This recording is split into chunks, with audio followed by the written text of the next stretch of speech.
All right, hello everybody. Well, I was all excited because I was ready to go on time, a little early for 3:30 in fact, and then I realized I hadn't downloaded the custom scenery. So where we're flying today, Lower Fremont, is not on the X-plane gateway yet. It's an airport on Fremont Island in middle of the Great Salt Lake, which you can see here on ForeFlight. And while it's on the charts, it's not in the gateway. And so I made it this morning. It was very easy to make. It's an 1,800-foot dirt strip, and that's really all that's there. So I had to download it, put it on the PC, put it on the second PC, and that took about 8 minutes. Today, our flight is the 5th leg of the Utah Alphabet Challenge that I came up with. We're flying from E to F. So Escalante, where we flew yesterday, which is on the south side of Boulder Mountain, right on the edge of the Escalante National Park. Well, it's not a national park. It's a it's not a reservation. It's a monument. And we're going to fly through this little canyon, make a right-hand turn, basically follow the road up to this little reservoir, which is Otter Creek. Then we'll make another turn. We'll shoot between these mountains, drive around that guy, and then come up on the east side, the west side of the Wasatch, avoiding Provo and the approach path into the Salt Lake City Bravo. But then we have to make a stop. We're going to stop here in Tooele to change into a Cirrus, from the Cirrus into a Cessna 172, because this strip is too short for the Cirrus. It's pretty cool when you look on a chart and there's F-16s that you have to look out for. Those are the paths coming out of Hill Air Force Base. I believe they're now F-35s, but they were F-16s for a long time. We'll be at 10,500 feet most of the way, and then when we get to Tooele, we'll be low and slow over the lake, hoping everything works, the motor doesn't stop until we get to Fremont. So that's the general path. We'll have other flights where we navigate the VFR flyways for the Salt Lake City Bravo, which will be cool. But in this case, we're pretty much just trying not to bump into mountains and engaging in some sightseeing along the way. So that is the plan for today. TorqueSim SR-22 for the flight up to Tooele. And then we'll just use the default 172 when we get there. We're on PilotEdge. We'll pick up advisories along the way so that we've got some air traffic control to listen to and looking over us. And that's pretty much the plan. I usually like to have a clean sheet of paper when I do this. It's always good to keep some notes. You might forget a frequency, you might get distracted and forget your altimeter setting. And this should be about 2 hours to get the whole thing done, I'm guessing. That's a pretty long stream. Hopefully the camera and everything else holds up. Looks like we've got plenty of battery juice. Let me get those things off though, that's distracting. Always something. There you go. That's a little better. Okay. So, start up. We're right there, presuming everything's done. With the walk around, brakes on, bolts, batteries 1 and 2. We'll start to power up our PFD and our MFD.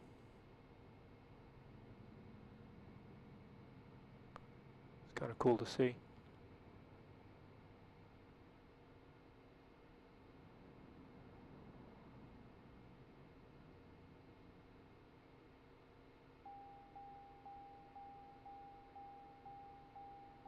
That's supposed to be the MFD. I'm not quite sure why it's not. There you go. And we are full fuel. And batteries look great.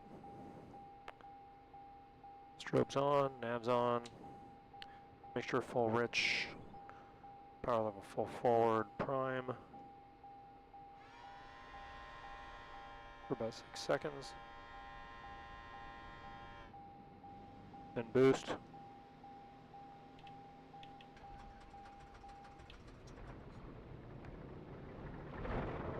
There she goes. My butt kicker kicks into gear. Always nice to feel the airplane. Lean. About to there. Bring on the rest.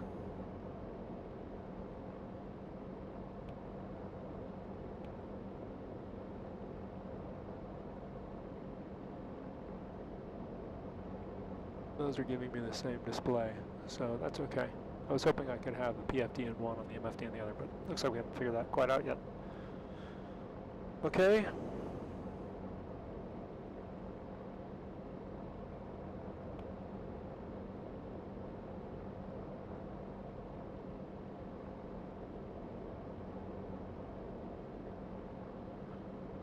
Okay, flaps are up. Radios, recons. Do we have a weather? We don't have a weather here for Escalante, but we know what the altitude is, so we can at least get our altimeter set. 5,737. Our CTAF frequency is 122.8, which we are on. Might as well get guard ready on COM 2. Oops.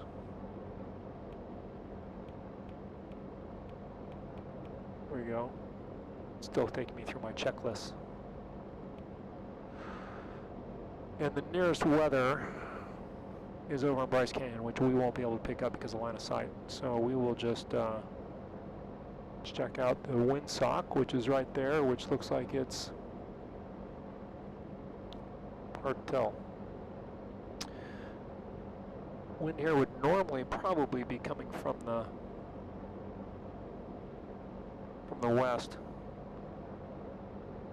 So we will take runway 31.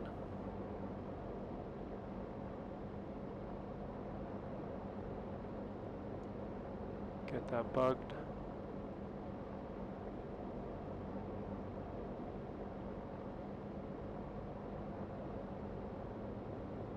And we're going to be going 10.5, so we'll get our altitude bugged.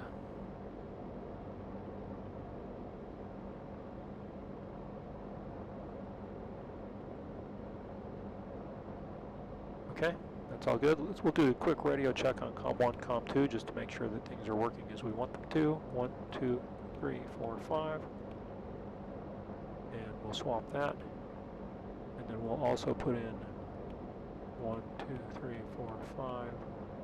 Swap it, and now we should hear ourselves on COM 2. Radio check. Oh. You got to be listening on COM 2 and COM 1 also. Hello.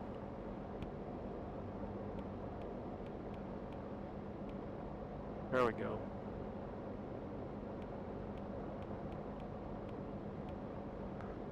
Now we should hear ourselves. Radio check? We do not. Okay, let's figure that out. PilotEdge. Radio debug. There we go. Radio check. Good, that's why you do it. Debug the system. Okay, mic back over to COM 1. And listening on COM 2.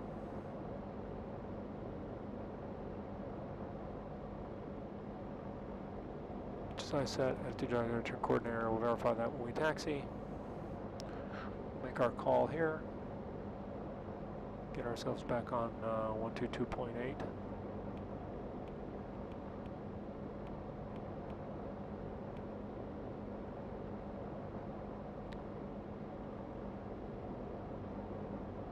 Escalante traffic, Cirrus 15 Juliet Golf is general parking. We're going to be taxiing to 31 for departure to the northwest, Escalante.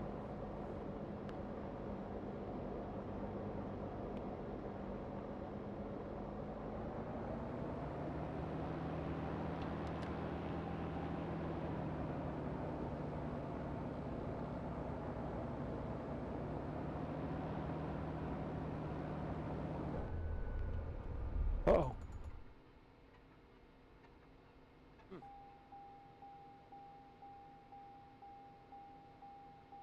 That's interesting.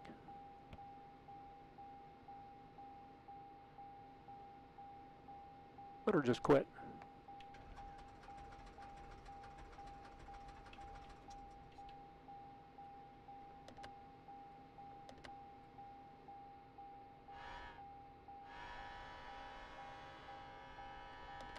You know, I think I have failures turned on.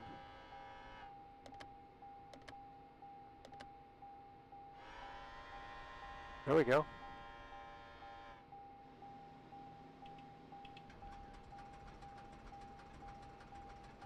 This is part of the unexpected.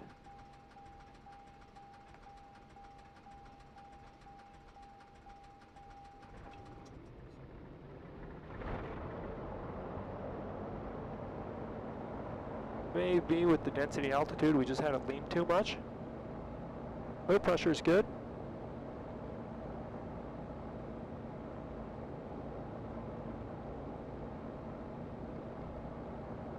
So we might just have leaned it too much. Possible. Keep an eye on that.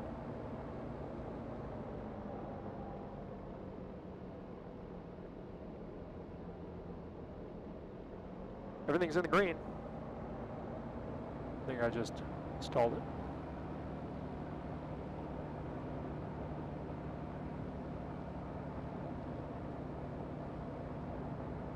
The thing about the TorqueSim is it's very realistic.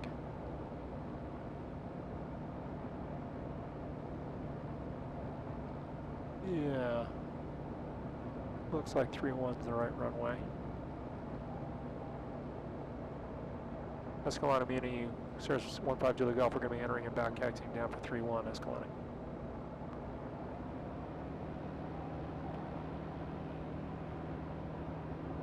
Don't see any traffic on the network.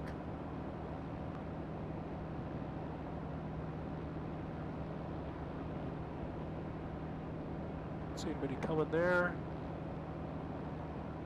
Don't see anybody downrange.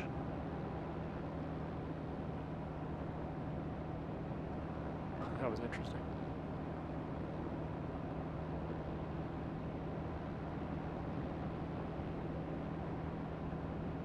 And I'll look at the chat here in a second. Sort of dealing with the task load right now.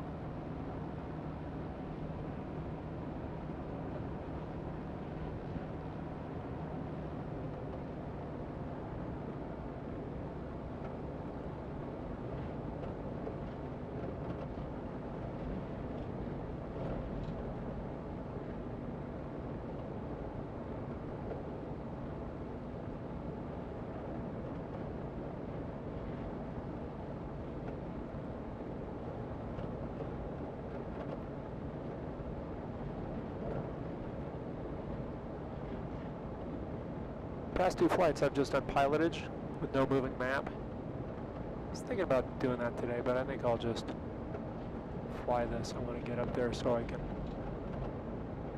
switch airplanes. I'm also streaming the Google Maps train, and I can already tell you the ortho isn't as good as Apple. Just from looking around me here.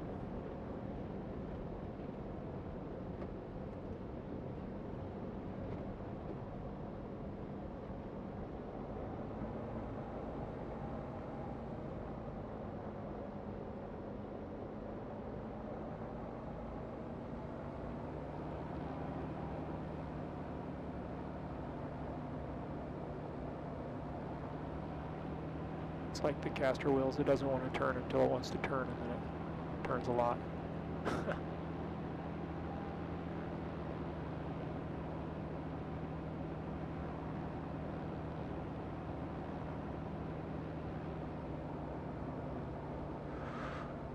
Okay, doors are set, seats are on, air conditioner is set, fuel economy we've confirmed, fuel selector on the fullest tank, fuel compass to boost. Mixture, full reg flaps going to 50. Transponder, we are going to squawk altitude and VFR until we pick up a code. Autopilot, we've checked. Presume we've done our run up.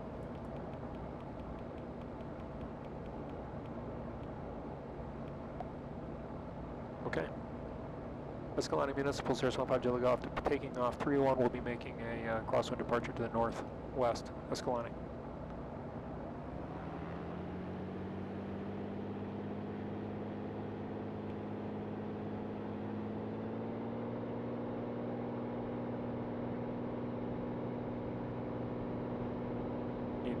all the right rudder you can get in this thing. Which is sort of what the real SR-22 is like. Okay, RPMs are in the green, engine instruments look good, airspeed is alive. We are at 50% of VX before 50% of the runway. Centerline, VX.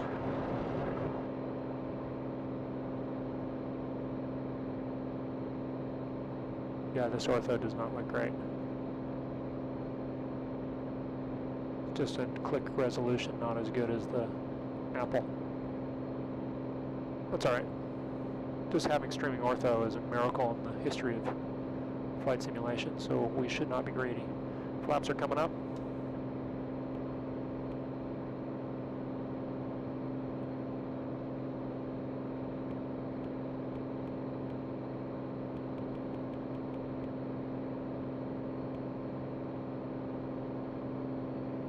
Keep climbing. Escalante traffic, Cirrus 15 Julie Golf, turning left. Crosswind off of 3-1. This is our final call, departing the area to the northwest, Escalante. We're basically going to go fly through this notch in the mountains up here.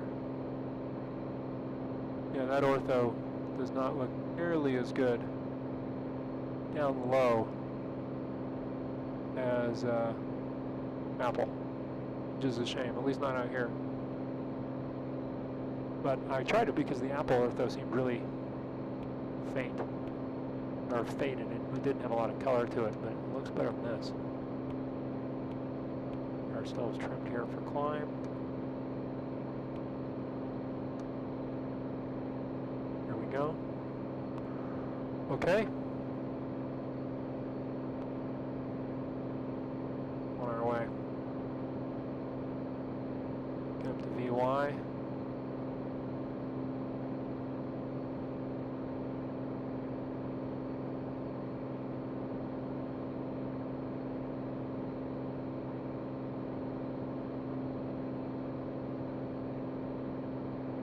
We'll be on our way.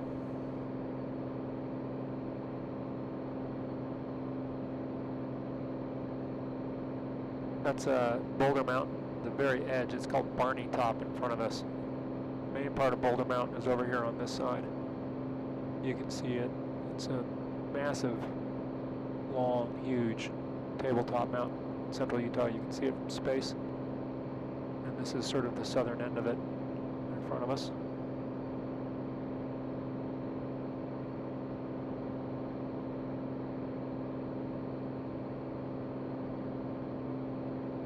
And we're not going to fly around the edge of Barney Top. We're going to fly through a pass, a notch that's right up in here.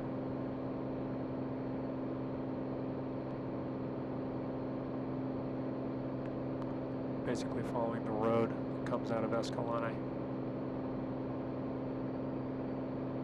which is right down here.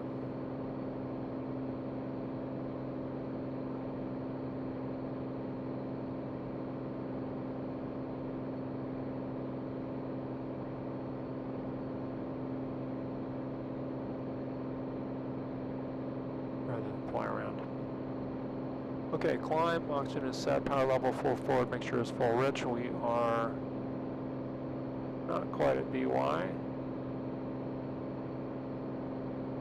There we go. Pump is on boost. Fuel flow looks good. And we'll monitor our engine parameters.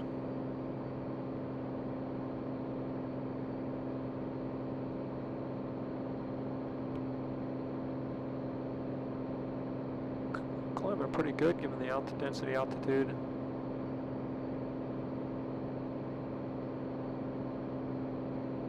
VY we're doing about 600 feet a minute, a little more, 700. We've got about 3 minutes to go. That should give us 1,800 feet.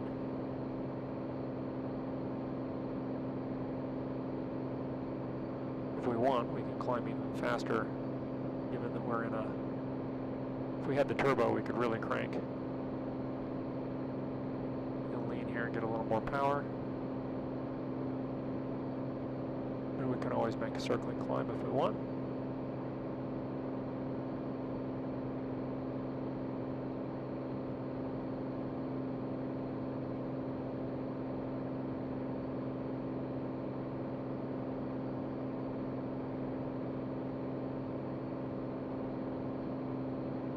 But pilots all the time, not all the time I hope, but pilots frequently will fly themselves into a box canyon with very little in the way of options once they get there. We don't want to do that. But we should be alright. Looks like we've got a chat. Thanks. It's good to have them going again. I've had a week this week where we were originally going to be having a vacation. And just so you know, in comparison, the Apple ortho photos kick the crap out of Google. I can tell you that right now. Wish I could redo it. But you can't change it once you're in mid-flight. We just have had some time. And so with time, I've been able to spend some time here in the sim. You can see, maybe see the road, might be hard, it comes right up here and then over that pass. That's the pass we're looking for. This is not the pass you're looking for. We can climb even better than this. We're a long way from stall speed in this airplane. But ultimately VY is about where we want to be, and that's where we are right now.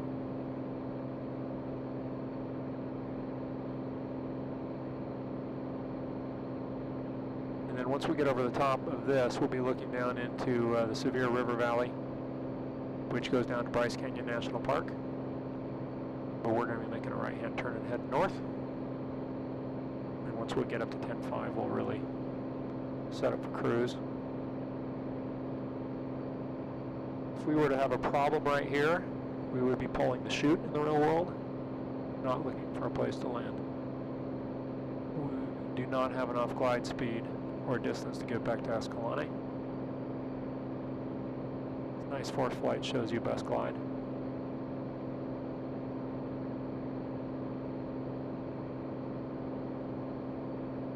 Mountain flying, I've never done real world mountain flying. All my flying was on the East Coast, Florida. But you gotta know what you're doing. And it is not for the faint of heart, I think, in lots of circumstances. You gotta pay attention to your density altitude. Ours is 11,900 feet right now.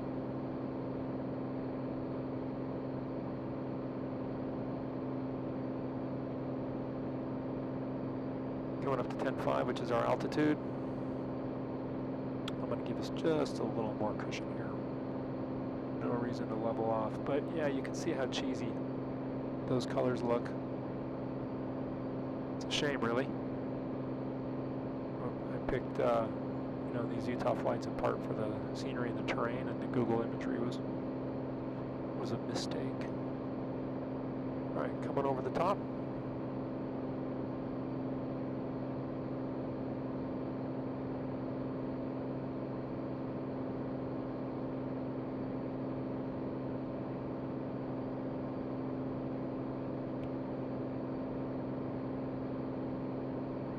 Pass.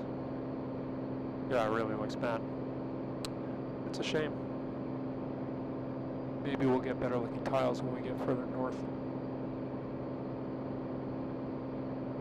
Nice, there's some updrifts here, or updrafts from the mountain.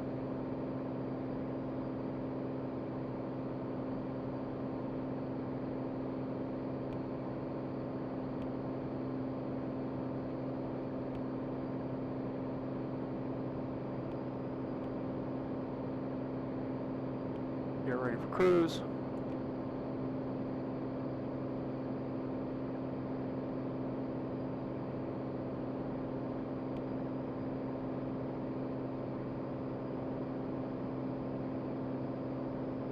Again, I'm not using the GPS or really the MFD. I'm just sort of flying with PilotEdge, but I do have a moving map on. The past couple days I've flown without it. It's just so disappointed in how that looks.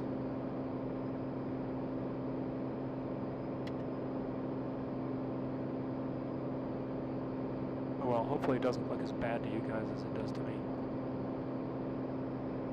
All right. We'll go back down to 10.5 now.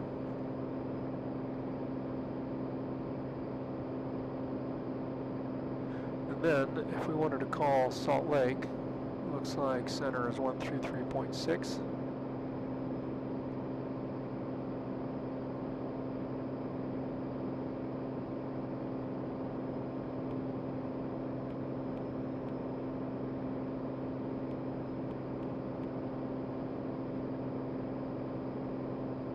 We'll get down to 10.5, and then we'll call them and we'll pick up advisories too. Where are we going? Tooele? That's 547 Delta Hotel, runway 14 right, taxi Kilo Alpha. Tango Victor Yankee. And we can tell them that we are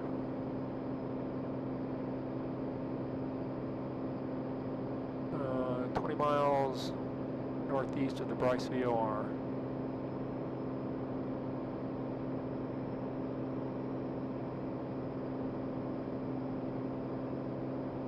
Salt Lake Center, Cirrus 15 Juliet Golf with a VFR request.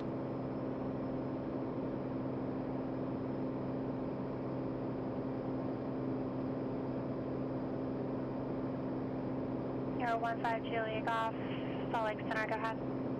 We're 10 miles northeast of the Bryce Canyon VOR, 10,500. We'd like advisories to Tango Victor Yankee if we could.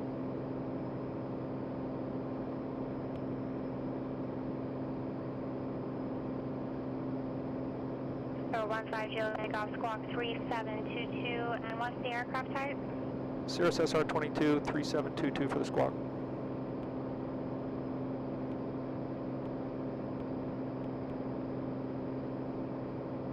Okay, we've got our code.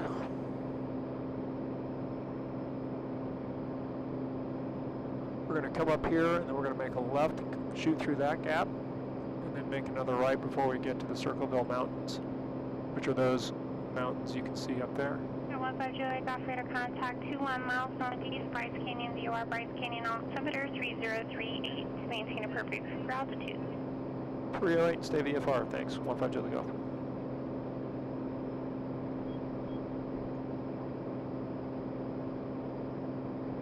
Okay, here we go. Air 15 Juliet Golf, change my frequency 125.57. 2557, 15 Juliet Golf. Air 547 Delta Hotel, Boeing Tower, runway 14 right, clear for takeoff.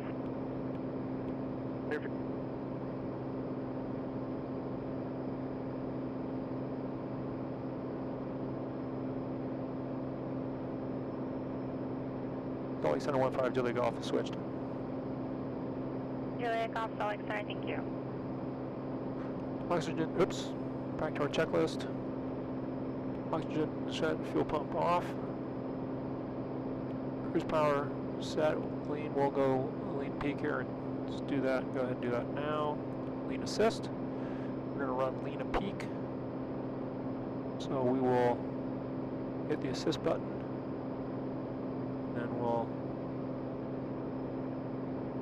not lose our altitude here first of all. We'll lean the airplane, those EGTs will come up. There we go. You can see the peaks. Put the cyan box around them. Taking it up, make it richer and gets it as hot as we can get it.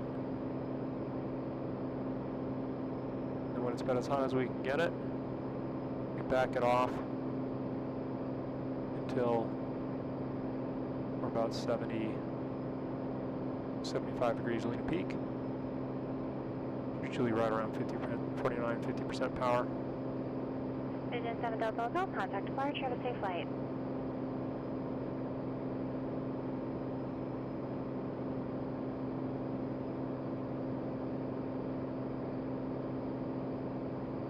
There we go, that's good.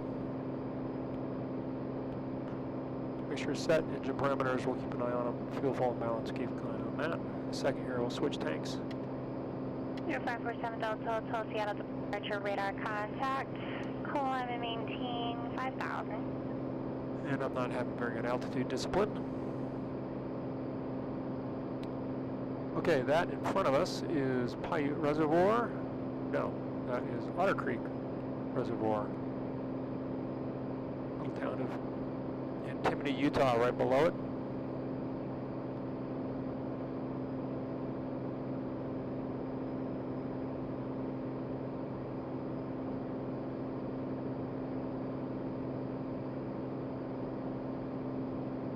Below Cubs Wind. 7 Delta Hotel, when able to Yeah, proceed direct van. Tracer, I'm flying the TorqueSim SR-22, which has a modified G1000 PFD and MFD. Well, the PFD I think is exactly the same, but the MFD is different. It's got the Cirrus startup screens, which are merely cosmetic, although it's part of the process flow you're supposed to follow, is to read them. And then it's got the SR-22 checklist, and then it's got the engine pretty close to the actual engine instrumentation and display that's in the real aircraft. This G1000 stack in the Cirrus is called Perspective Plus, and it does a series of things that this doesn't do, but that's all right. It does enough. Okay, fuel imbalance coming up, so we're going to switch tanks, so pump on, and then we're going to switch to left. She's still burning gas. Pump off.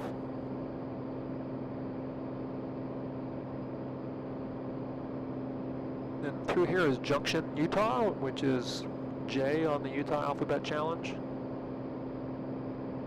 So we'll be flying there in a couple flights. It's not a bad view out that window now. Again, I'm not a fan of the Google coloring, but so it goes.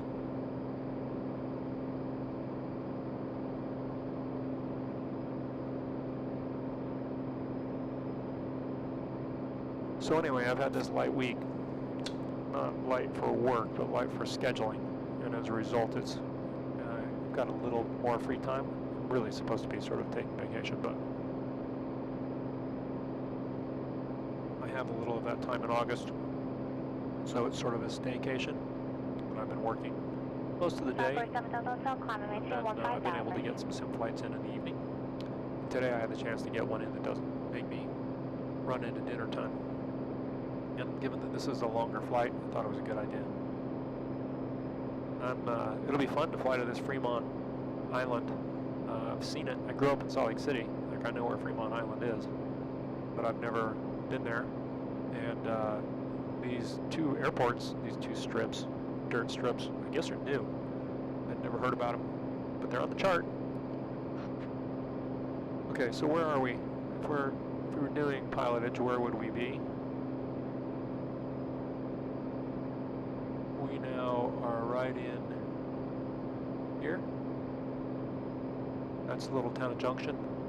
It's in front of us, and then we can see the Paiute Reservoir. And then we're going to head up north, and then stay on this side of the mountains, all the way up past the Wasatch. And then stop at Tooele, be at 8,000 feet when we cross over the Ordnance Depot at Tooele, and then put it down at Tooele Valley, get in a Cessna, fly across the Great Salt Lake, and then land here on Fremont Island. That is the plan.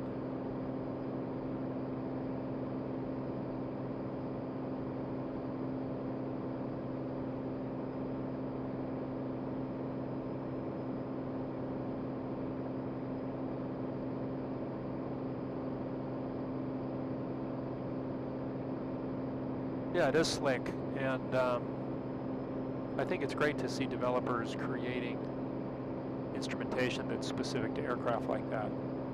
The X-plane stack gets better and better. There's a developer from Microsoft Flight Simulator that's been developing a G1000 stack that's now the G3000 stacks, or the NXI stack, which is really cool. And where you start to see the differences is in place. I'll turn this on for you. Is where you start to see differences is things like the menus, which no menu pops up there. If I switch this over, it does have the ability to turn on terrain,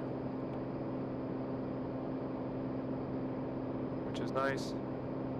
And next ride is coming, so pretty soon here in the next release, X-Plane will have their weather radar integrated again. That'll be cool. So most of these main function keys for nav, this is traffic.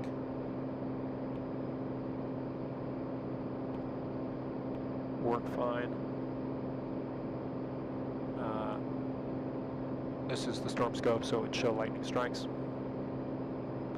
This would be weather itself, the weather data screen. And then this is the TOS-B, which is, again, about traffic. But when I go to menu, like I only have north up, it's really my only option. Contact Cessna Center 126.6. Whereas in the real plane, you've got lots of other options there. This one, no menu options. Pretty cool though that it shows you the satellite status, simulated, of course. Seattle Center, good afternoon. Vision Jet 547 Delta What Hotel let me is compute the rain. 12,400, climb in 15,000. Oh, it is. Nova Hotel, Seattle Center, climb and maintain flight level 230. Okay, this is telling me that we have a TFR ahead. Level 230, Vision Jet 7 Delta Hotel. Okay, there's a firefighting TFR, which I should be able to show you.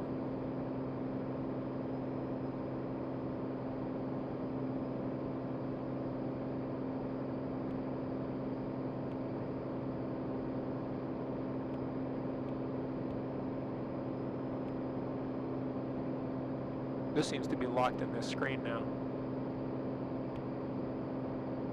There we go. Now it's working. I should be able to show you this in ForeFlight. I'm going to go ahead and put us on level here for a second. Well, I can do this. I'll put on the TFRs.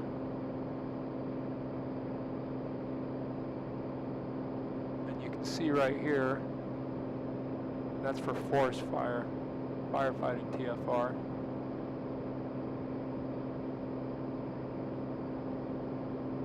Yeah. So we'll want to make sure we stay just outside of that. PilotEdge doesn't honor the TFRs like that. They honor MOAA's restricted areas and the rest, but she probably doesn't have that TFR on her chart. We wouldn't fly into it anyway. But that's kind of cool, and it was nice of ForeFlight on my iPad to tell me about that coming up.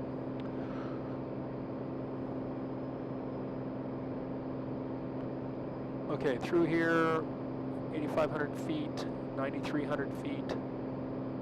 As long as we stay on the right side of the mountains, we're fine until we get over to Fillmore, which could have been F in the challenge, but we went with Fremont because I wanted to fly to Fremont.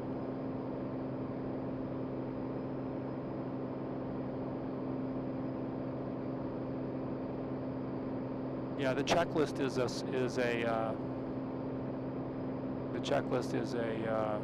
TorqueSim thing. It's a function of having that SR-22.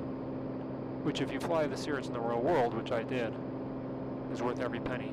Not only does it sound more like it, which is just aesthetically fun, it flies more like it, and the power settings are really pretty close to what they would be in the real world, both for the SR-20 and the 22.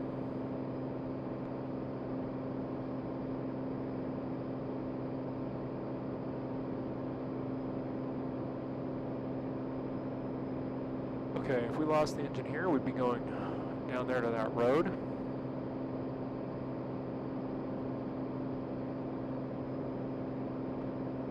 We're going to follow it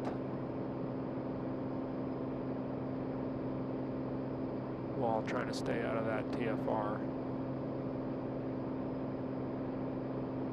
And then when we get over this little bit, there's I-70 coming across. We're doing much better with our altitude now.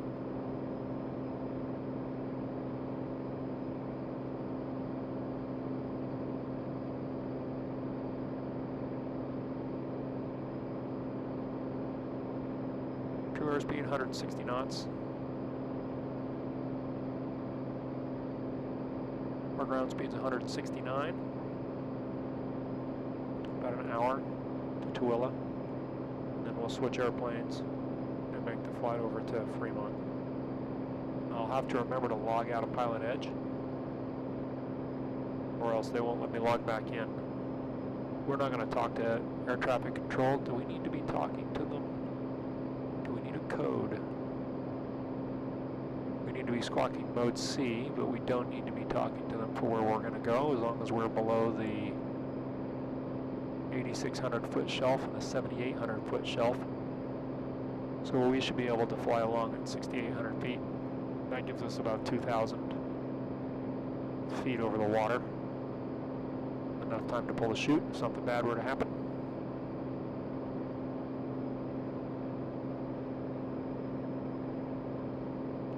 So that forest fire TFR must be over in those mountains over there.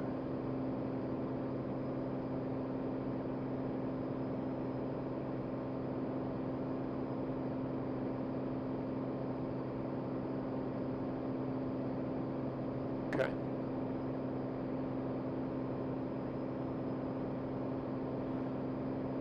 But it's been interesting getting back into this. YouTube has changed a lot in the last 4 years, I've noticed. We can see I-70 coming slicing through here. We're about to cross over it. And the town of Joseph, and then Richfield. Richfield is a big city from a central Utah standpoint. It's up in that valley. You can see I-70 coming through. And down there a ways is the Richfield Airport.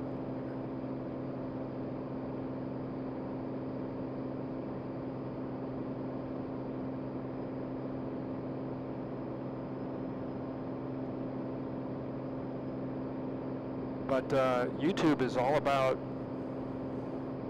I mean, everybody's clearly figured out what the algorithm says. So all the thumbnails are the same. Close-ups of faces, everyone looking shocked. There's a lot of this. A lot of mock surprise. A lot of you won't believe it. And I'm just telling all you guys right now, that is not my style.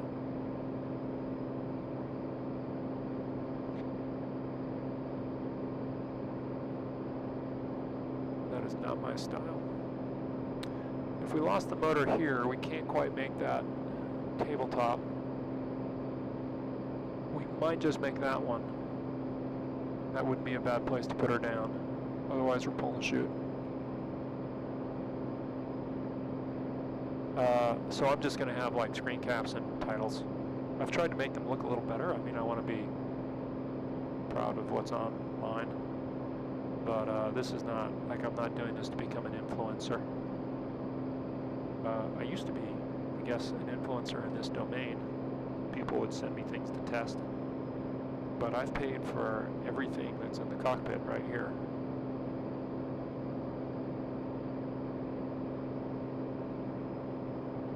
Alright, we'll clear that TFR. Over the top of these mountains here.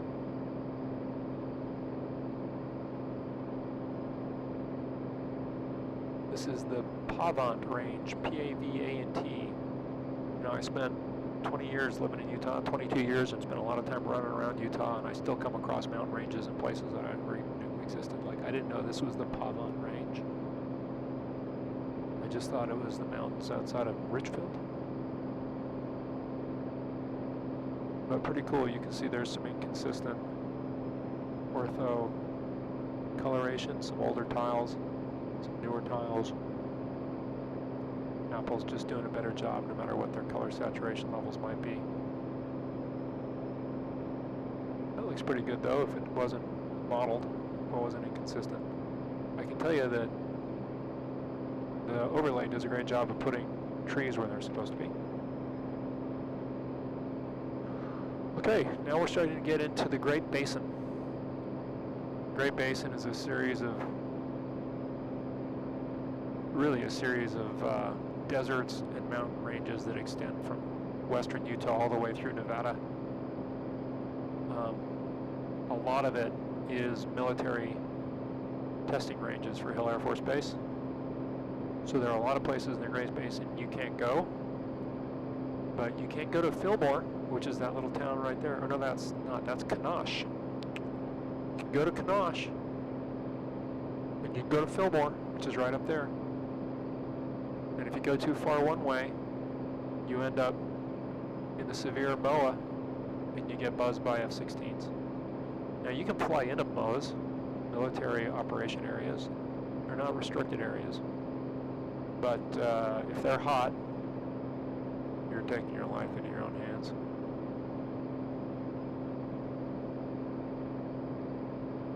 So what you do is you call ATC and you ask if the MOA is hot or not. And if they say yes, you try not to go there.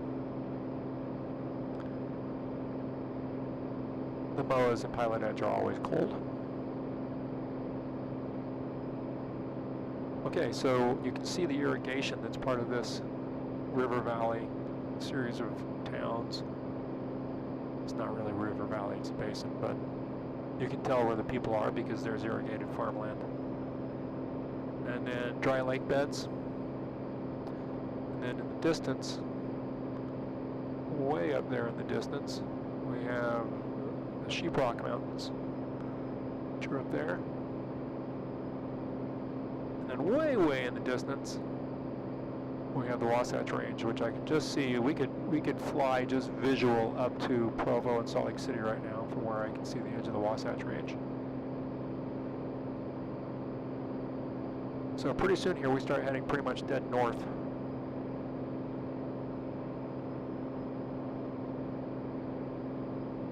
And railroad tracks. Highway, we can see I-15, which comes down here through Fillmore. I can see it slicing up through there. I'm looking at the screen. If we wanted to fly just with PilotEdge to Salt Lake City and Provo, we could just fly I-15 all the way there. Picked up a little altitude here.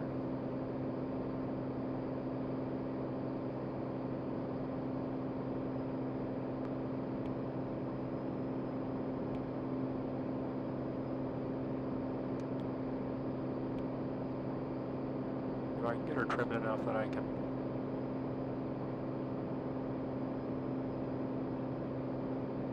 open my snack. There we go. If you've never flown an airplane, you'd be astonished to know that they pretty much fly themselves. They're much more stable than they really are even in the sim. Like, you could leave the Cirrus trimmed in and just sort of let go of it, and it would fly with very little drift. Sort of like this. I need a little more wide aileron trim. I mean, that's pretty good. Sorry to eat and talk. Hello, Nate. I'm flying into Tooele if you want to get on the network and hook up. Nate did that the other day, joining us in Dutch John, the world's most dangerous traffic pattern. I joke, not really. If you haven't watched that video, we were cruising along. Standard left. Standard left traffic not only took you into terrain, Over to Seattle Center 132.6, 7 Delta Hotel. The local MEDAR was giving us different than what we were seeing in the sim. The sim was giving us a 10 knot tail. Seattle Center, good day. Vision Jet 547 So Delta Nate Hotel, has the skills to pull that off. I, however, went around and said, screw this, and landed the other direction with the Delta Hotel, Seattle headwind. Center, descend pass discretion, maintain 11,000. Tri-Cities, altimeter 2990. Okay. We're Set gonna pilot's discretion, maintain see if we can see Fillmore 11,000, Airport down there. 2990, 7 Delta Hotel. Should be just on the other side of town. But yeah, it's right there. I think I might have made that one. I don't quite remember. I made a lot of these Utah. Delta altimeter 3014. 3014, 15 Julie go.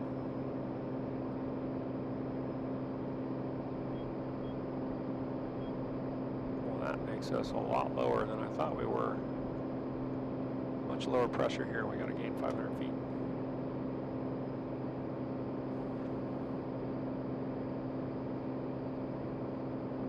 So Fillmore then straight shot basically all the way from here to Tooele, about 30 minutes.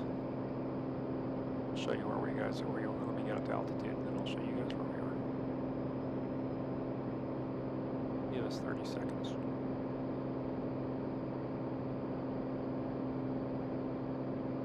And if we were reckoning by PilotEdge, we would just stay close along the edge of these mountains. Eventually we'd take us right there. We just would shoot the slot between the Ochre Mountains, which are on the other side of Salt Lake City, and the mountains on the other side of Tooele, which are the, what are those called? Deseret Peak Wilderness Area. So there you go. Okay, we're gonna get our autopilot ready to go here. We're gonna get ready to go heading, and we're gonna bug altitude right at 50. And we're gonna let Otto take over and fly for a second.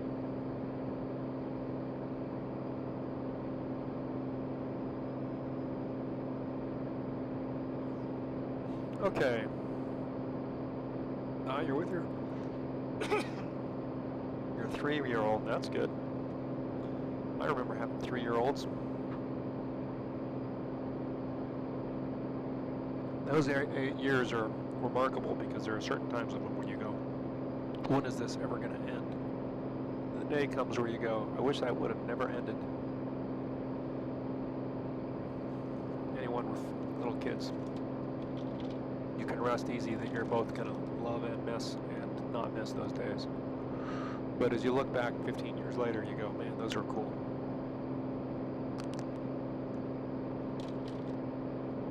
Especially just a sense of amazement. You know, a 3-year-old just thinks everything's incredible all the time. You can see the MOA here on the MFD. Those are the purple and the magenta lines. We don't want to go into those if we can avoid them. And we don't really have to worry about them. When we get up to Salt Lake on the chart there, it shows that the high-speed military turbojet aircraft are operating at 6,500 feet and below within 10 nautical miles of hill. We're not going to be within 10 nautical miles of hill. But we can see that they're flying out to the range. When you're in PilotEdge on in the Los Angeles service area, they have programmed quite a few drones. You get drone traffic, so there's other people flying around on the network. Quite a lot of traffic for you to be able to have. Gives the controllers something to give you separation for. And then when you're flying into different airports, you have to be paying attention to what you're doing. But they have some military drone traffic flying military flight routes. And every once in a while you're flying along and all of a sudden F-15 or something goes, and it's sort of cool because you get a sense of the relative speed. Those flight routes are on the charts. They are V's. I know that those are just that's just the Victor Airways. Military flight routes have a name though. Let's see if I can find one. There's certainly one down by Nellis.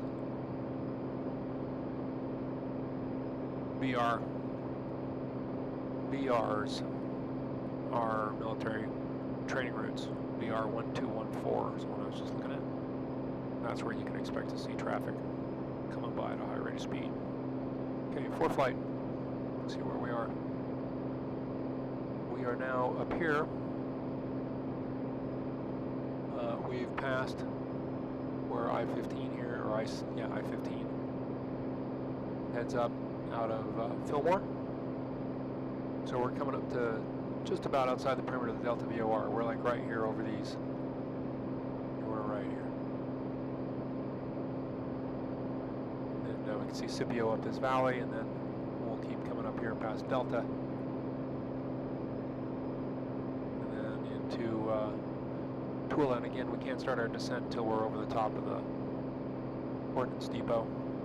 There's also, like when you see little teeny restricted areas like that, something very small and special. This Tooele Army Depot here is also where the Dugway Proving Ground was, but that is where they store chemical and biological weapons. That is probably what that is. This over here is just more normal, ordinary ordnance. And then there's over here is Michael Army Airfield. And for a long time, people thought this was the real. When Area 51 became discovered, then the conspiracy theory was that this was the real Area 51. It's really interesting. It's a very long airfield, and it's got some interesting history to it. You can read about it online. And I believe it is one of the emergency shuttle landing facilities during the shuttle program. As I've said before, I'll take things only I know for 500, Alex. That's not true. Lots of people know that.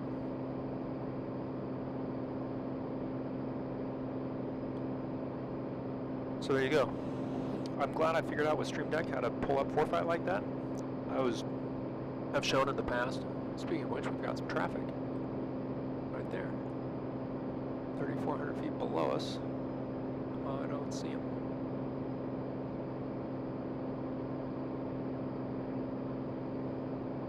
He's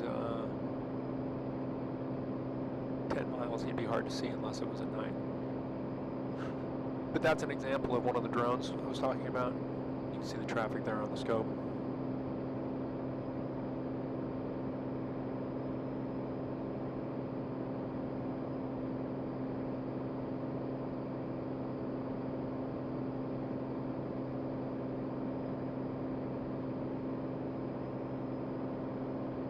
We did yesterday in the flight when I was flying PilotEdge. We did. 547, we did take a minute to do some VOR work. We tuned into Hanksville VOR and checked Morse code. We tuned into the Canyonlands VOR and VO2 and checked that. We saw how to use VOR to see where our bearing was.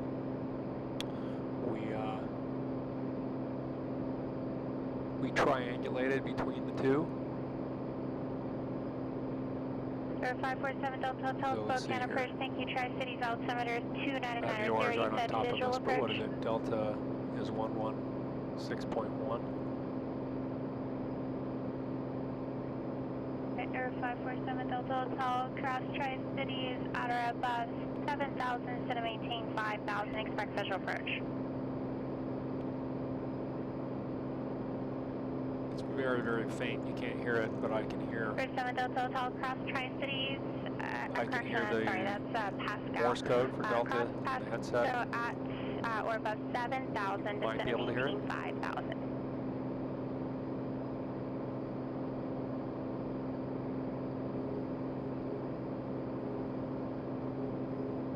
So there's that, and then if we wanted to turn in DME equipment,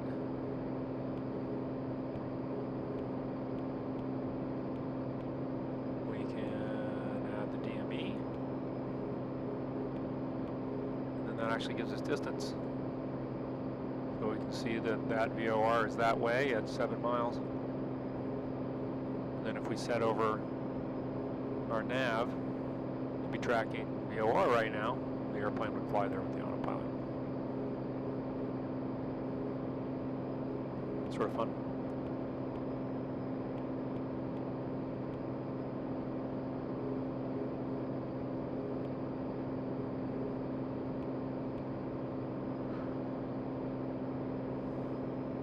I remember one of the things that was hard for me was on my private pilot's test was trying to think, you know, with the old VORs, knowing the difference between to and from, and when you're to and when you're from, and what the flag means. And basically, if you don't get it right in your head, you think you're going to, but you're actually on the bearing from, and these things, it's a lot more simple.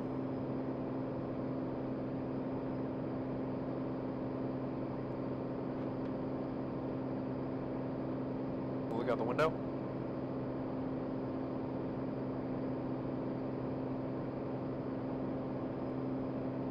This is a part of Utah I've spent very little time in. I can See Delta out there.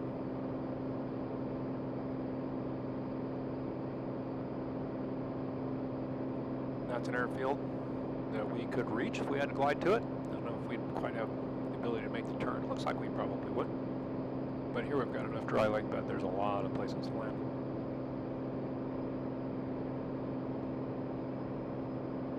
Time to Tooele, about 25 minutes. We've got a tailwind now. We're doing 170 knots over the ground. That's moving.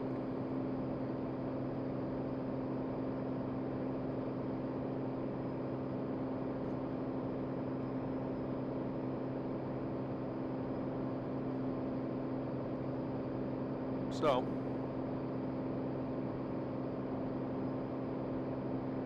I have to say last night,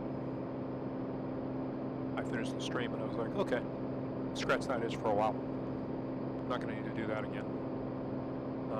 Here I am, which is a little interesting. We're going to fly right through that notch, those mountains. We have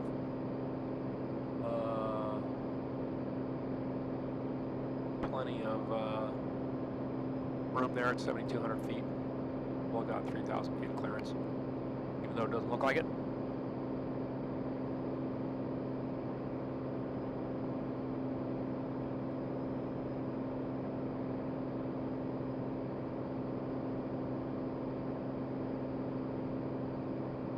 I always was nervous about terrain when I was flying, when I was learning. I remember my instructor would say to me, well, I'd beam the numbers and I'd put in first flaps and cut the throttle, and he'd be like, well, like we do have to go down to land because it just didn't seem comfortable to like drive the airplane toward the ground. Of course, you know, you get more experience. That doesn't worry you anymore. One of my favorite maneuvers was making a turn to the numbers. Usually, if you're not familiar with how the patterns usually work, this is what the military does all the time, but most airports are, oops, sorry about that. Most airports are left traffic, so you come in on the downwind, you make a base turn, then you make a turn onto final and you land, making left-hand turns. And it's sort of a rounded off rectangle. It's a basic pattern. Military actually flies a circular pattern. Navy flies brakes, which is a different deal, but you know, the notion is you straighten out so you can see where you are, and then you keep coming. If you have a high wing and you're coming around the whole time, you can't see the field. If you have a low wing and you're coming around all the time this way, you can't see anybody coming in on downwind. So generally, the thinking is you level the wings for a second so that you can have a little better visibility. But it's cool. A turn to the numbers is when they have you ignore that and just turn directly to the numbers at the end. Try to land on the numbers at the the close end of the runway, and it's sort of a fun maneuver. And requires some energy management because you're losing altitude more quickly, and they're fun. And usually you'll get that call because you're on base and they're bringing somebody in on an extended down final, and they want to get you out of the way before you get before they're going to land, and so they'll ask you to turn the numbers rather than extending your downwind. And every once in a while the instructor will just tell you to do it. But I was in St. Pete once and was in the pattern, and she said let's do a turn to the numbers, and requested. It was approved, and man, we carved that baby around in a circle, and even at the last minute I was sort of coming in and straightening it out. It's a lot of fun. That stuff is cool. That's very different from when I was starting out and I was afraid to point the nose of the airplane down at the ground. But the more experience you get, the better you get. No, I'm just stating the obvious. Okay, we are out in the boonies. High mountains is what these things are called over on our right. They look high. High enough for you, old man. In the distance, we have the Wasatch Range. Well, those are actually the Sand Pitch Mountains. Boy, there's so many mountains I didn't even know existed. It's over by Manti and Ephraim. Who knew? Who knew? Driven past those a lot. I just didn't know what they were called. The town of Nephi is up over in that valley. We can see That railroad track down there is on the charts. That's easy to see. And then that road is Highway 6.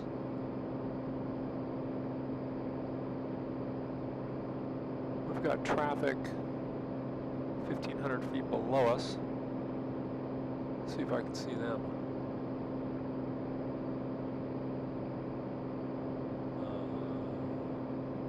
Nope.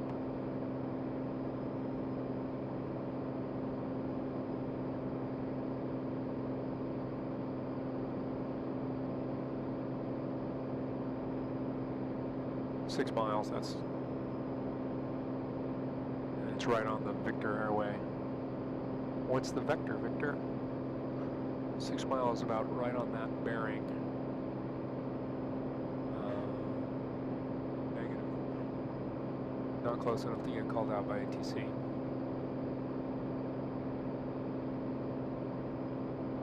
So when we get to Tooele, the way this is going to work is I'm going to land, I'm going to taxi, I'm going to park, I'm going to log off of PilotEdge, I'm going to go into X-plane, I'm going to switch the aircraft type.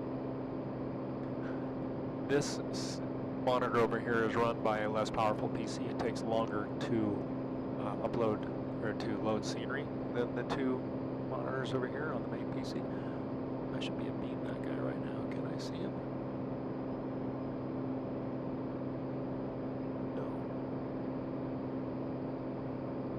No. It's hard to pick up traffic anyway, let alone when it's 6 miles away. Okay, well, it was out there. Something to watch for.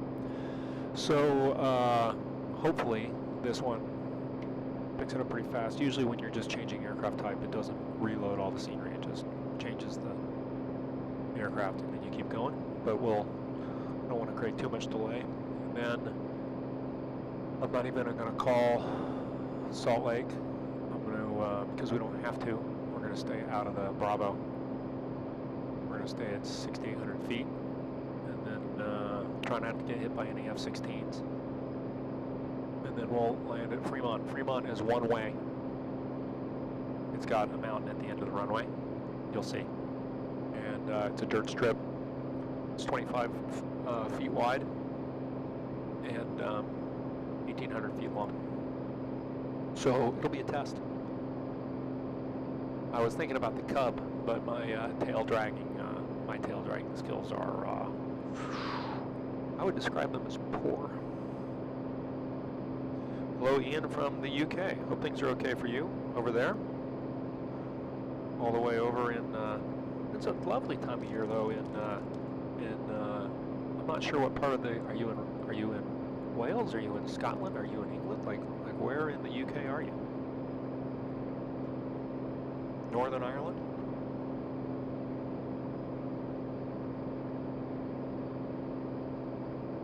547 Delta Hotel, IR for cancellation received. Squawk PFR, change to back to frequency approved. Have a safe landing.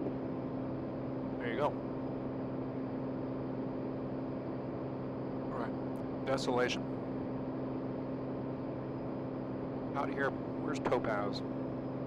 Topaz is where one of the camps for Japanese Americans was during World War II, famously. It's out here in this neck of the woods.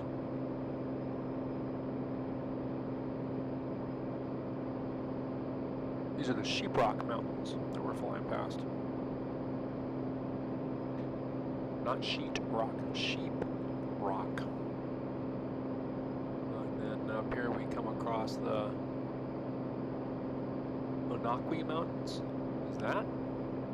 This is basically the Grace Basin. It's just mountain range, mountain range, mountain range, mountain range, mountain range. It just keeps going. Some of them bigger than the other. The rubies are really large.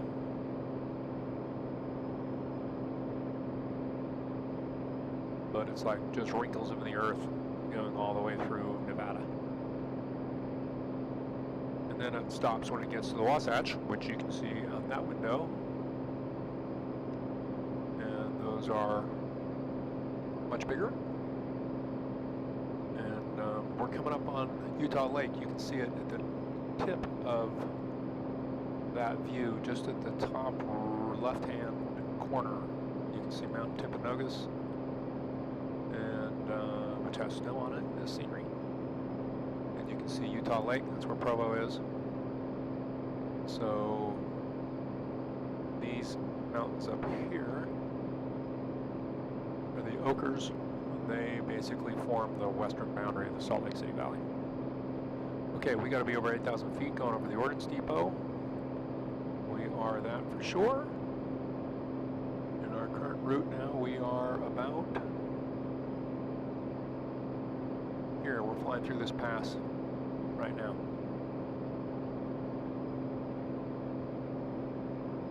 And then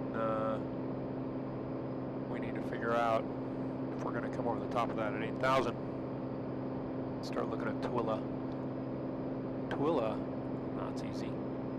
Runways are 3517. And it is at 4,300 feet. So pattern's going to be 5,300. So we don't want to have to lose 5,000 feet before we get there, but we got to be down to 8,000. So once we're over the depot, we got 5 minutes. We can lose, I don't know, 2,500 feet of altitude comfortably in that. I don't want to go down to 1,000 feet per minute.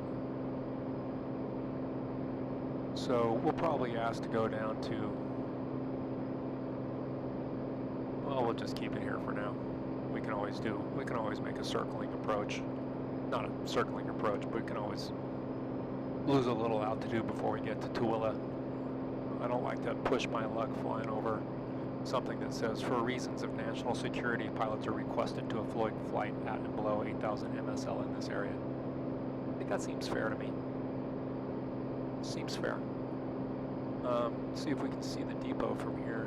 You can see the train tracks. And the depot is just on the other side of the train tracks. These are the train tracks here. They come across and go up. And then turn. So that's the armory right there. Right in there. Now you can see the Great Salt Lake. See Utah Lake and the Wasatch Peaks in the distance there. Clouds look good.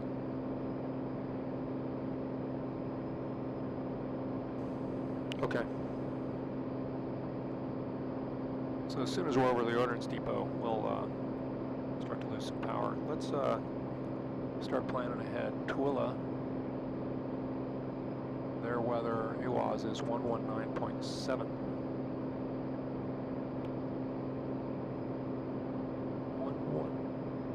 119.725.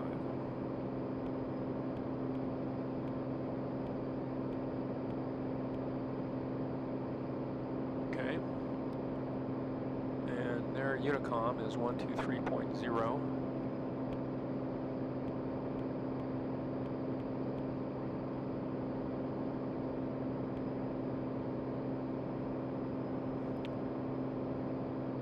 So we'll be ready to talk to them on the CTAF. And we'll be ready to pick up the weather when we can. Right now it looks like wind is 060 at 1, so coming in on 35 would probably be the right call. Yep. Little crosswind.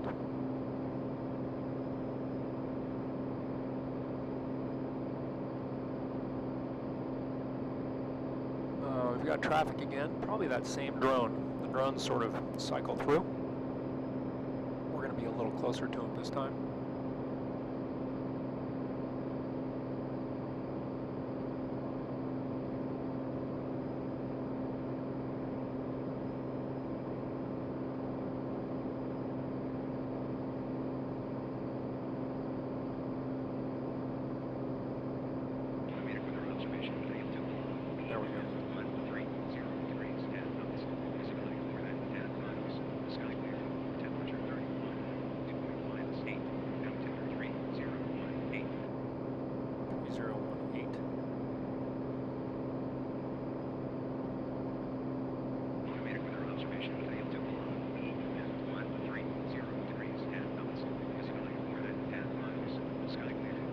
Still don't see that guy.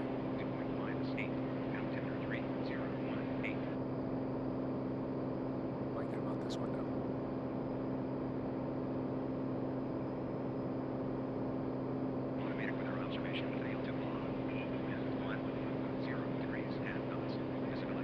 Oh, I can't quite hear that.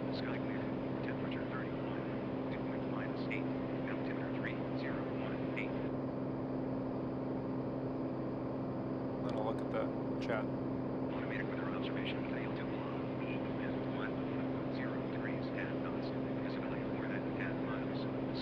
Zero, 3 and 10, I think.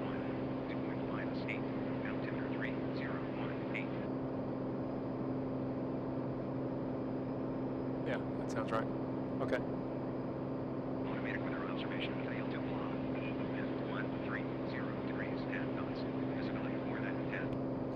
Okay. We've got the weather. All right, we're coming up to the depot, which is sort of, you can actually see the ortho. It's hard for you guys, you probably can't make it out, but I can see it. You can see all the rows of the storage facilities. Storage compartments? Storage compartments. Stansbury Island, which is no longer an island, it's now an isthmus. Most of these places in the Great Salt Lake are now connected. A lot of these islands that used to be islands are now connected. The Great Salt Lake is shrinking.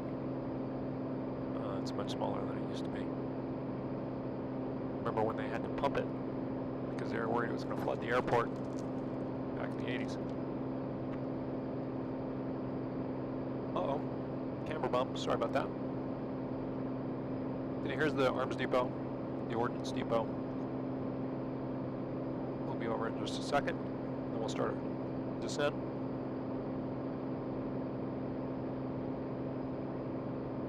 I'll just bug us down to 5,300 feet. We'll call her and tell her that we've got the field when we've got it.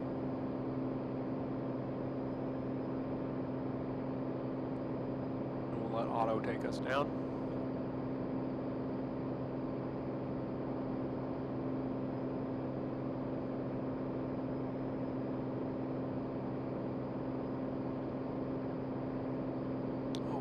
Replied. Southwest England, city of Bristol, the 5th biggest city in England, and it's around 21 miles from the coast and the sea and around 130 miles from London. Sounds to me like you have those in the correct order, closer to the ocean than to the city. I'd like to visit Bristol one day. Okay, we are now coming over the arms depot. So we're right here.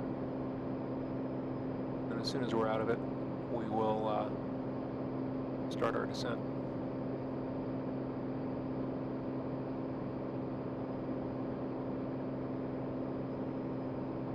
You can see there, it's on the chart actually. And then this little lake right up here, which is now a dirt patch. I believe that's what used to be Rush Lake. Yeah. Rush Lake is, I used to go windsurfing out there. And it's no longer a lake. Now it's just a dirt patch. Salty dirt patch. That's a shame. I had some good times windsurfing there when I was a kid. Okay, we should be looking for the field. The field is just before the coast. Yeah, I got it right there. So we can go ahead and call her. Salt Lake, Cirrus 15 Juliet Golf has Tooele.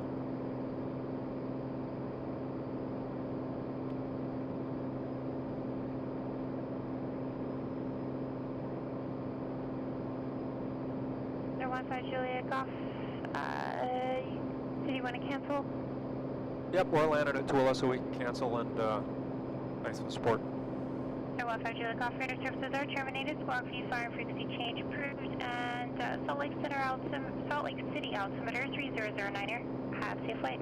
09er, thanks. 3009er. We have some traffic coming in.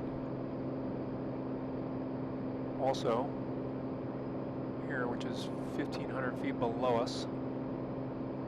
So we got to be careful to think about them. Might slow us down a little bit here. Actually, they're coming right over this hill. I don't want to descend with them until I know that we're not going to have that vector. We can slow ourselves down here and we can start our descent. Not that much. She doesn't like that. Full rich, fuel pump on. There we go. Vertical speed, let's take us down at about 800 feet a minute.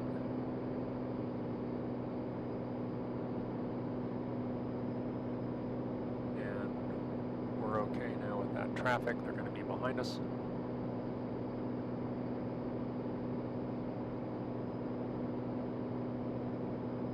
All right, so we're going to be making straight in for 3-1. If we can get down in time.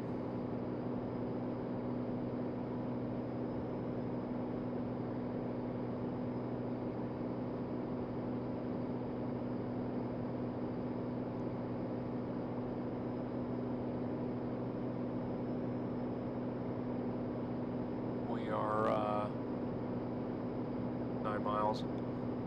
Switch over to their CTAF and make a call. 123.0. Tooele Valley traffic, Cirrus 15 Juliet Golf, 9 miles south of the field, 9,600. We're descending. We're going to make straight in arrival for 3-1, or for 3-5 Tooele.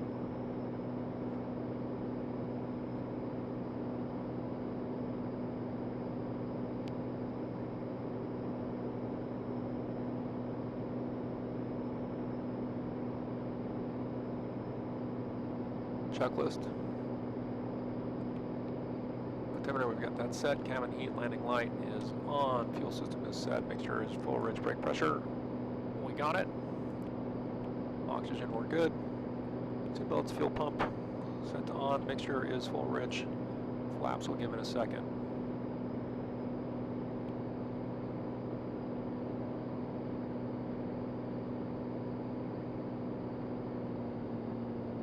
This is also the Tooele Army Depot down here. There's more traffic down here. We've got some drones flying around.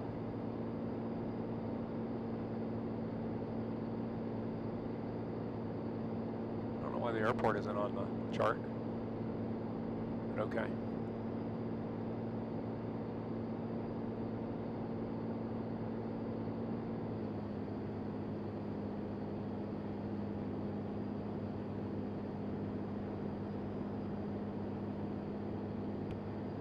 Automated weather observation, Tooele, wind 150 degrees, 11 knots, visibility more than 10 miles, sky clear, Tooele, temperature it's 32, pronounced Tooele. dew point -8, altimeter 3019. 3019er, she gave me 3009er, but let's go with what they've got. Automated weather observation, Tooele, wind 150 degrees, 11 knots, visibility more than 150 10 at miles, 11. sky clear. Okay, well then we're going to temperature change 32, that plan.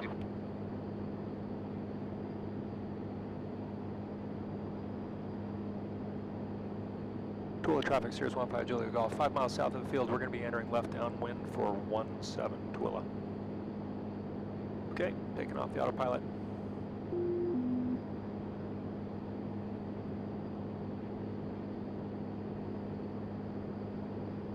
Bug our runway heading.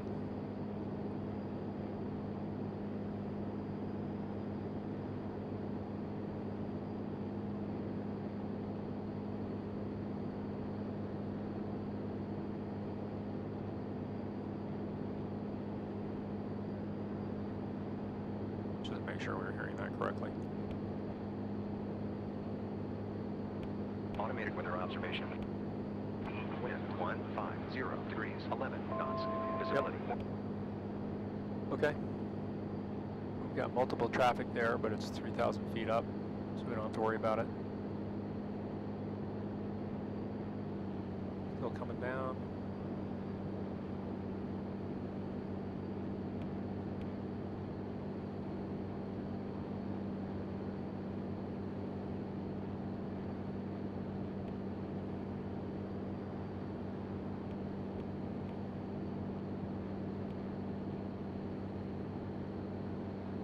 400 feet.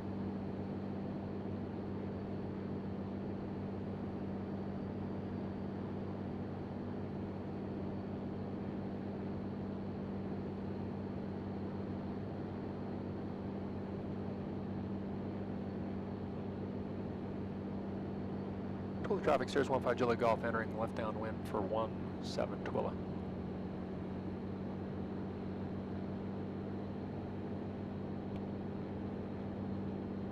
Okay. Pitch for about 90 knots.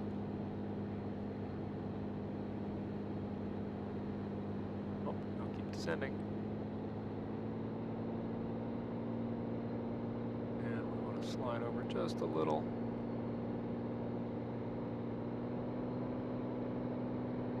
A little low.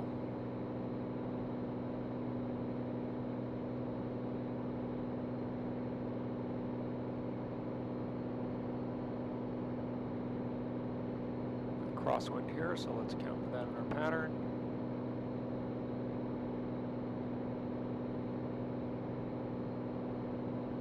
There we go. I don't remember my power settings in the SR-22, but I seem to remember they're around 30%.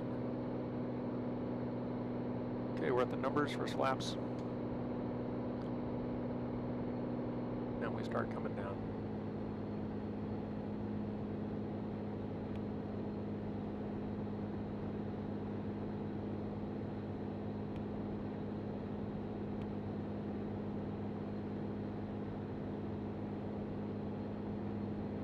Tooele traffic, Cirrus 15 Juliet Golf, turning left base, 17 Tooele.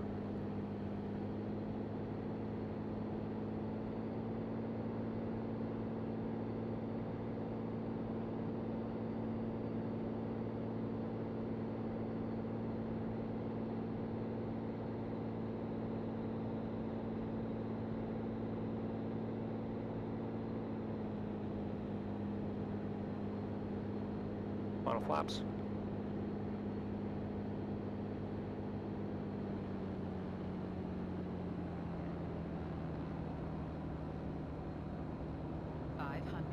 A little high. It's okay, we'll just slip her in. There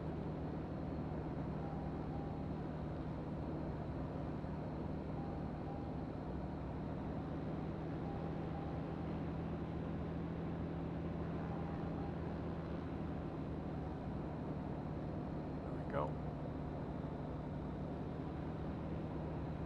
Got that crosswind working on us.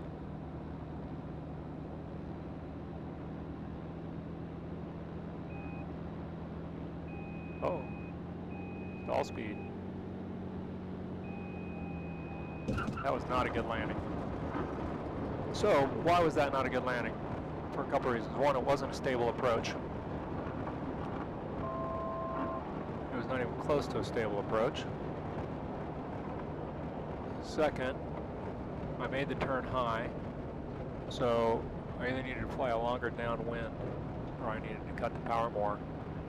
Third, and this is a common mistake, is I kept messing with the power setting, which is part of what made it unstable. So it was not only unstable from a speed perspective, it was unstable from a power perspective.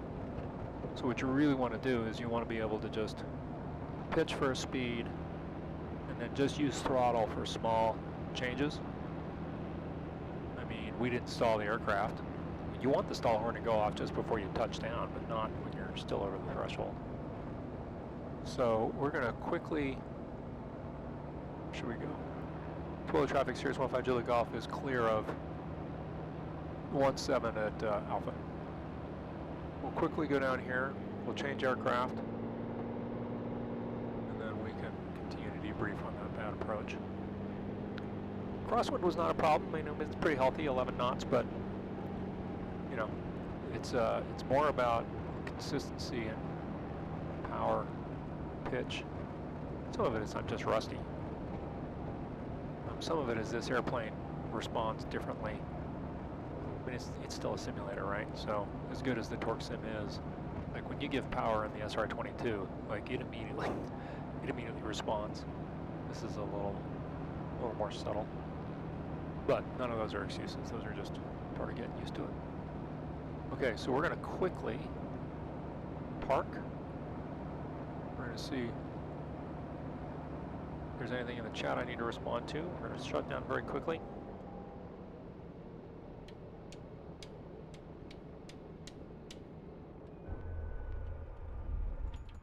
And we're going to quickly change airplanes. Log out of PilotEdge. Remember I said I had to do that. Disconnected. And we're going to open this up and go to the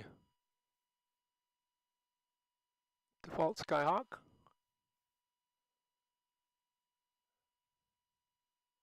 While that's loading, Tracer Facer, you're crying. Why are you crying? Or are you just laughing at me? Laughing at me from my horrible landing. All right, so let's see how this goes. Brief intermission. Pop more popcorn if you got it. Okay, so now for this, we're just going to fly straight up over the lake. We're going to stay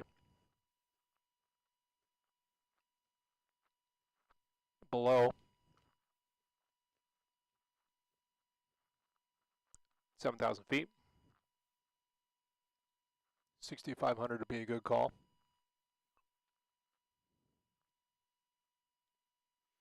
And if we stay at 6,500, we stay under the Bravo, and we end up where we're supposed to be. This sure is taking a long time to load. I hope it doesn't gag on this. I don't think it will. Normally it would switch that over pretty quick, but maybe it needs to. Yeah. Yeah, Tracer, come on, man. Go easy on a guy. Do better. My wife would say, do better. But you can't just broadcast the good ones. That would be inauthentic, as they say. I always get frustrated that these thumb screws for these FIPs come off. And I realized you could just get long flathead screws and screw those things in for good and not have to worry about it. That's something I was thinking about earlier this morning. This seems a little finicky here. Let's see if it seems to be working. Let's look at process lasso.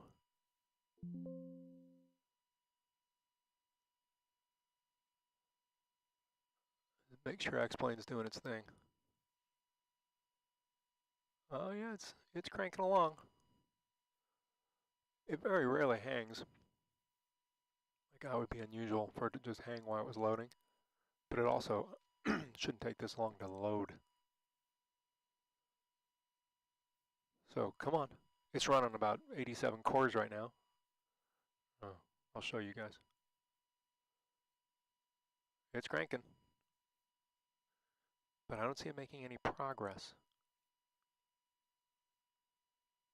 We'll give it a minute, and then I'll just bail and reload.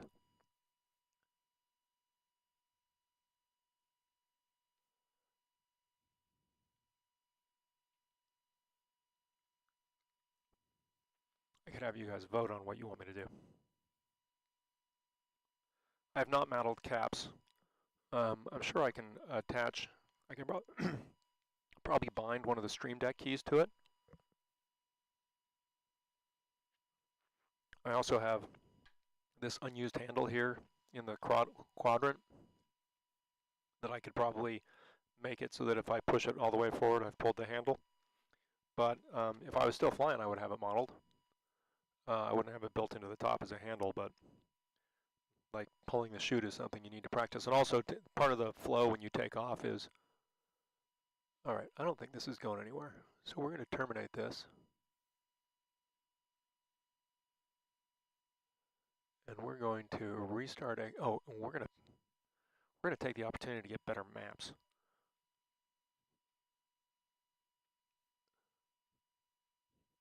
Let's do that while we're at it.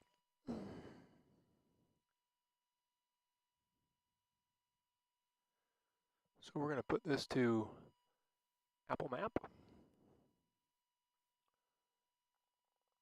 Map enhancement. And then what I have noticed about this new X-plane is it doesn't like to quit. Like it doesn't like to terminate when it's supposed to terminate sometimes. It'll just hang.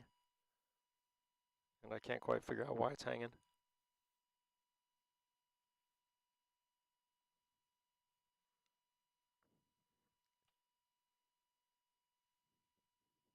Helps if you use the correct mouse. This is the behind the scenes glide slope. What happens before we stream? Apple Map Pro, start. That'll launch X-Plane over there. And over here, Apple Map Pro. Make sure we're still running Air Manager. We are. Start that. That should start X-Plane over there. It should remember where we were and load it up automatically. And it doesn't take too long. This new sim loads up really fast. The old sim can be a bit pokey, but worth it. And then we need to turn off live traffic, turn on PilotEdge. That should be all we have to do. Hide this mouse. Yeah, what would this be? This would be, I guess it's not on the glide slope after hours, it's on the glide slope before hours. Extra extended footage. The Patreon edition. We could get patrons. The patron edition. See me screw with the technology when it's not working the way it's supposed to. Okay, we're almost loaded up over here. This screen has started booting, which is good. Please check your quarantine scripts folder. Yeah, there you go. I'm going to go into the plugins. I'm going to turn off live traffic. Actually, let's turn off PilotEdge because we're only making this short flight. I was thinking we could actually do it with real traffic. Let's do that. I'm not logging these on my flight route anyway. So we won't log into PilotEdge and we'll keep the live traffic. And so live traffic plugin is cool. Oh, and I gotta, one more thing we gotta do that's before the action, before we actuate the action, is we need to get these set up with their proper PFDs and MFDs. So the way we do that, you can see, this is actually interesting. You can see one of the ways I make the visual right is I delete a bunch of things from the cockpit, and then I also move things in the cockpit so that I can have this set the way I want it and not have seats and struts and things in the way that I don't want in the way. But so to power on these displays, you need to click on them. And I never move the hot points, so I click up here.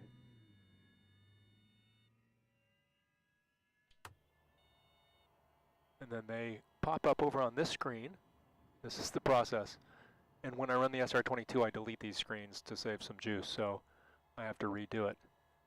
Then I take them, and I put them kind of over here like this.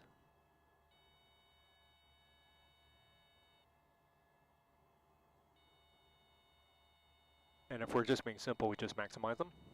We hit enter. Then I can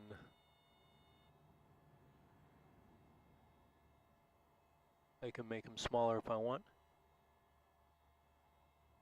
But one thing that I've noticed is if you do, there we go.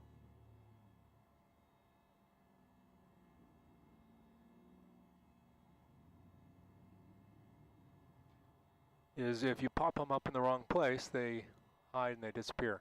And you gotta do the whole thing over again, which is a pain in the ass. So for today, I'm not gonna worry about being able to see the black bar for this little flight. We're just gonna, he says as he once again tries to make it perfect. Just gonna maximize them. I found a plugin that's supposed to make those bars really small. So they are, they're hidden. They're supposed to run automatically. But maybe I need to run them. Oh well, I'll mess with them another time. We gotta pop the other one out now. So we click on it. It pops out. We make it so it's not transparent. We drag it over to this screen. And we get it.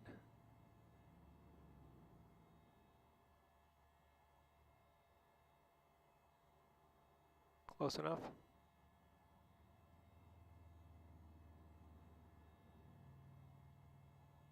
But but I like it when when you can't see the white bars at all. Like, that's my preference. And it takes a little finicky, it takes a little tweaking to get it so that it works, but we'll just live with it for now.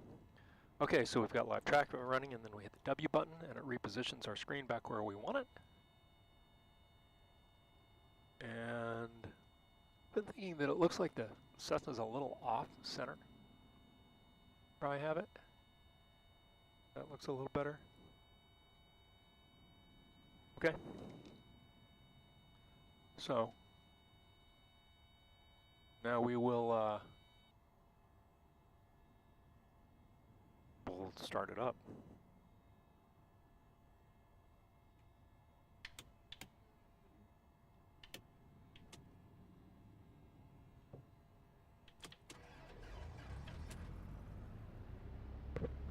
Okay.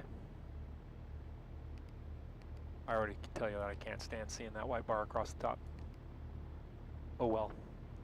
I don't believe UT1 is in the charts. Let's see. Let's see if 1UT is even in here.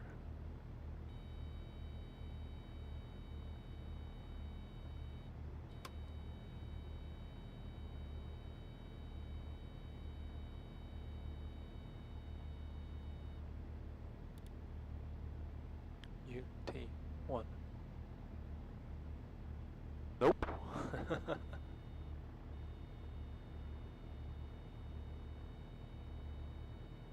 Most of the positions, it's it's 1UT. Duh. No wonder. 1.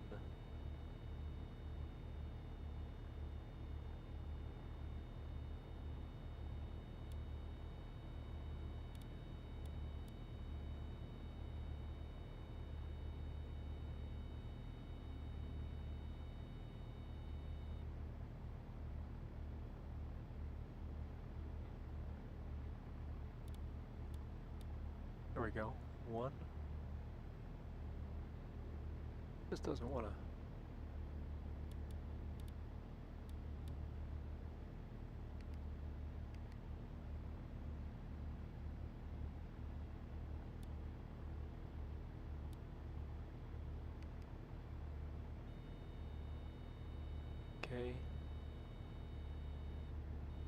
KTVY.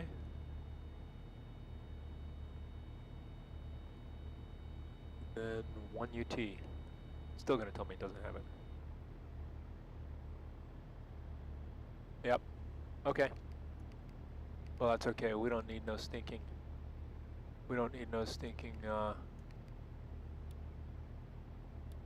chart GPS anyway. Oh, it loaded us at Escalante. Oh my God. No wonder. That's where it had us last before I shut it down. I guess it didn't see us landing at that last place. Okay. Change location. 2. K. T. V. Y. Pull under field, Tooele Valley. Helipad? No. North ramp, that'll work just fine. Confirm. Start new flight. Real world weather, real world time. Take us there. Okay.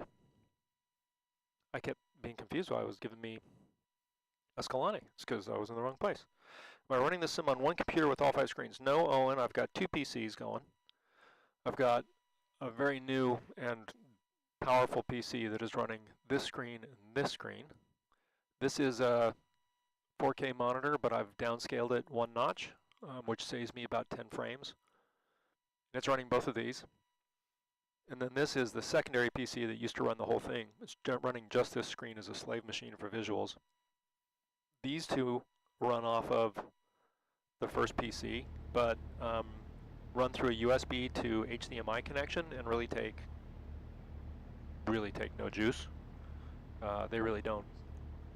Like, popping those 2 displays out really doesn't cost me any frame speed at all. Unlike in Microsoft Flight Simulator, where if you do that, it seems to really kill your frames. Okay, while this other machine is booting up, we'll go ahead and get started here. Same process, second verse, same as the first.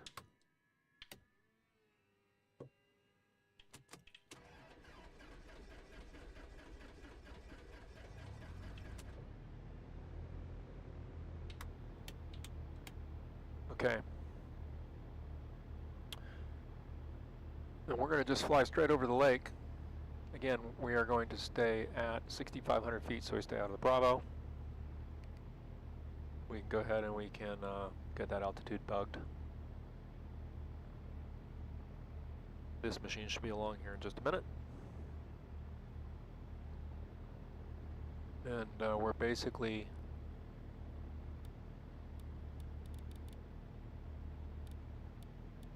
going to fly up to Fremont Island, which is right here. You can see here on the MFD, just at the top of that of the screen there is the island, just below Promontory. That's Promontory Point. That's going to be our plan.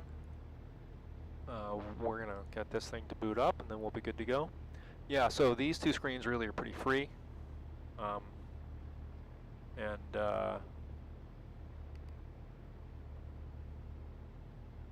we don't need any of this.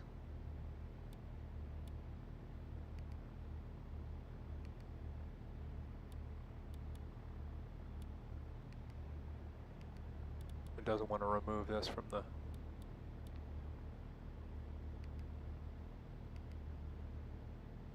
which is interesting.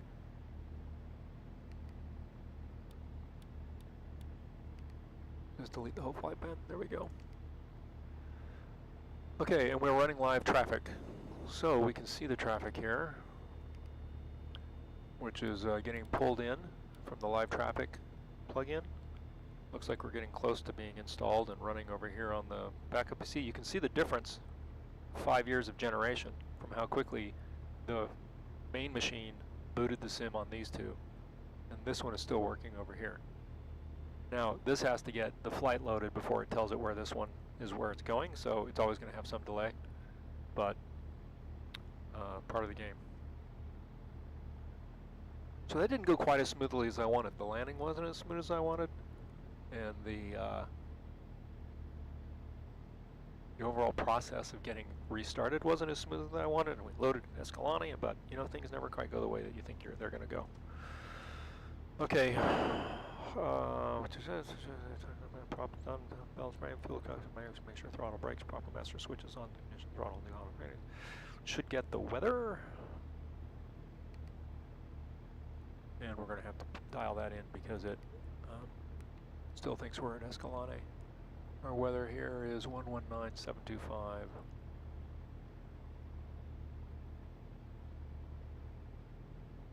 Visibility more than 10 miles. Sky clear. Temperature 31. Dew point -9. Altimeter 3016. 3016. And we'll get our runway. Automated weather observation. Tooele. Wind 200 degrees, 7 knots. Visibility more than 10 miles. 2007. Okay, and our CTAF is 123.0.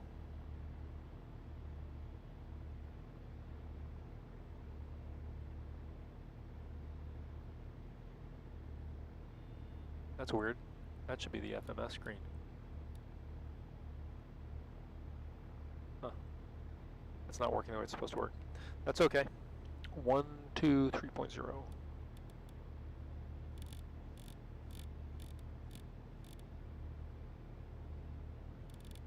Do it the old-fashioned way with a twisty turn.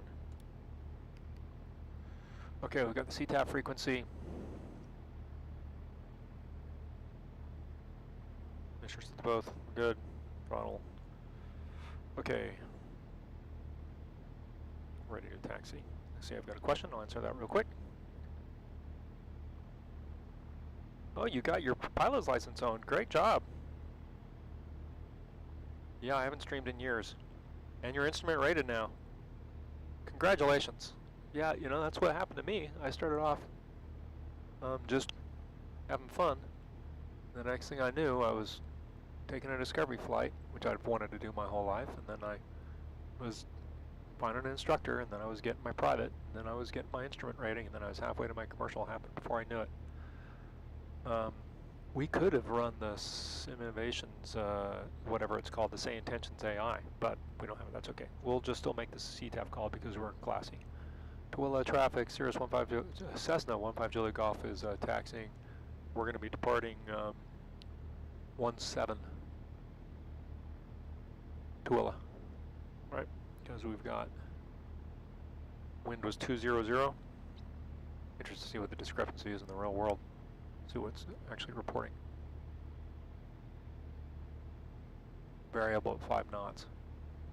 016.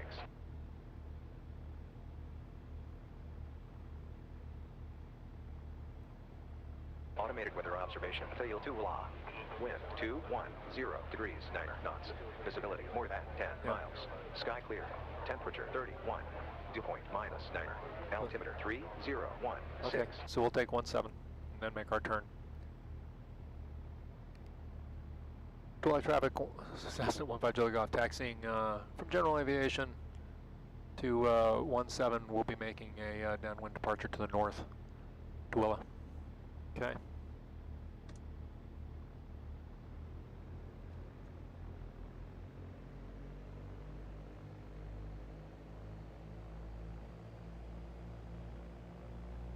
Come on.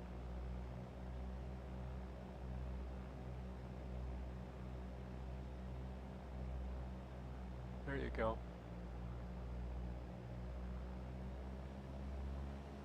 This. Oh no. We just lost the camera? Did we run out of juice? That would be a crime. Or did it overheat?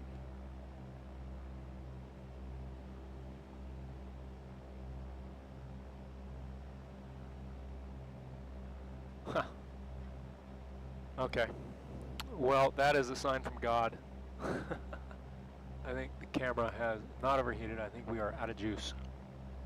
I don't think I have anything to plug it into either. All right, well, I'm going to call it a day right here, and maybe I'll record this and I can upload it and you guys can see how it goes. But thanks for hanging with me this long, and part of the game. Part of the game. It was fully charged. 2 hours is a long time for a stream. Thanks for watching. Sorry for the disappointing ending. Thanks, everybody.